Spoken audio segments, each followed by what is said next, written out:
Kanlan, and today on Storyboard we have a very interesting guest, the Chief Media and E-Commerce Officer of Mondelez, Bonin. Bough, welcome to the show. You've been actively tweeting. I've been following all those tweets. Last year you added e-commerce to your designation. Yep. How much e-commerce does Mondelez have today in the organization? The goal by 2020 is to be $1 billion business.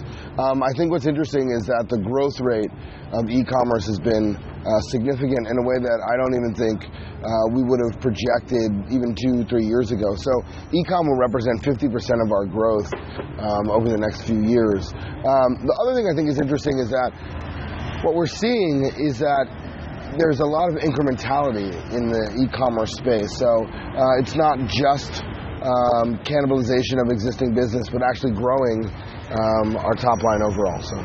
So typically, FMCG companies were the ones that drove advertising world over. They are the highest spenders on advertising. And, they obviously draw a lot of sales because all the products are mass.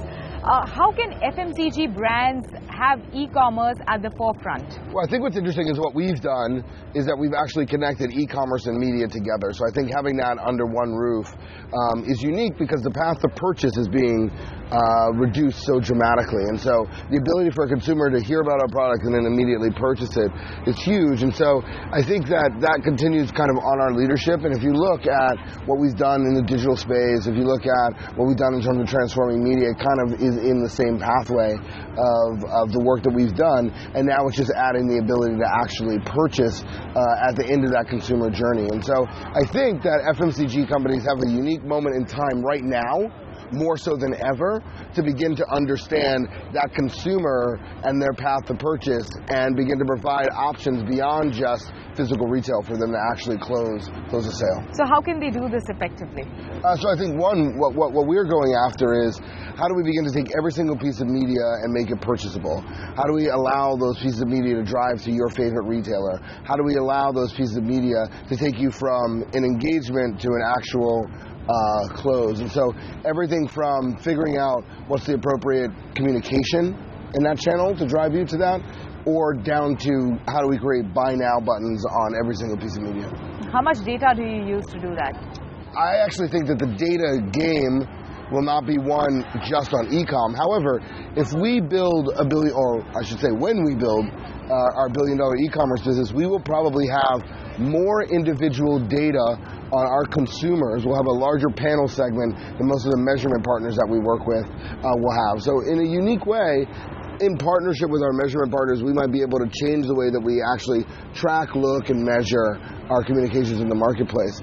So data is a huge component of our strategy. But I think outside of e-com, the big data battles, the big wins in data will be when organizations at our scale begin to realize that maybe if I gave a product away free and asked for the phone number, then that cost per capturing that person is much lower than I can the way that I'm buying third-party data today. I actually think that one of the most interesting things for me right now in Cannes is the absence of the conversation around messaging.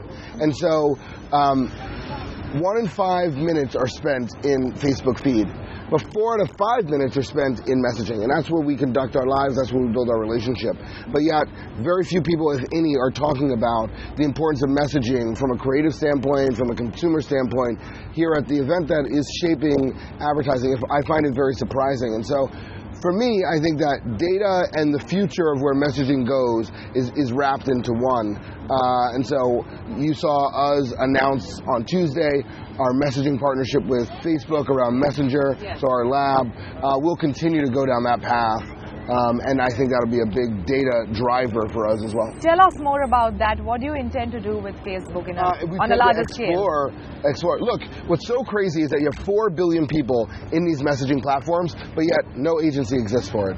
Very little technology exists for it. Very little conversation around it. There's no way that you can tell me that there's a world where brands do not communicate with consumers over messaging. It happens today in a small, but it will happen at scale.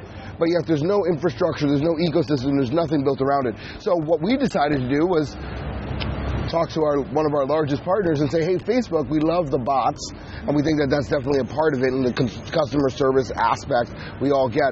But what does outbound marketing look like in the future of messaging? What does the world look like? What does creativity look like in a world where you can only send a message? So our partnership with Facebook is really our exploration of how do we begin to learn what it's going to take to be a marketer in the world, or what does it take to be a marketer in a generation of messaging? So, there is a lot of counter view on big data, saying big data is hyped. It is overhyped. So, do you agree to that? I think big data is hyped. I think small data, individual consumers, more important.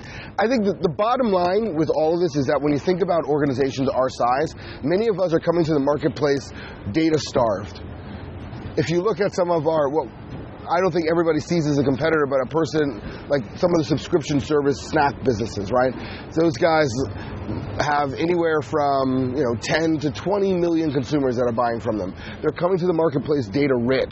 They know every single thing about the consumer. More importantly, they have an algorithm underneath their business that can tell you after 8 weeks of being on subscription how that is going to do in big box retail. And they can also sit down across the table from our retailers and say, here's what 20 million people think about our product, or what we know about 20 million people stock our brand.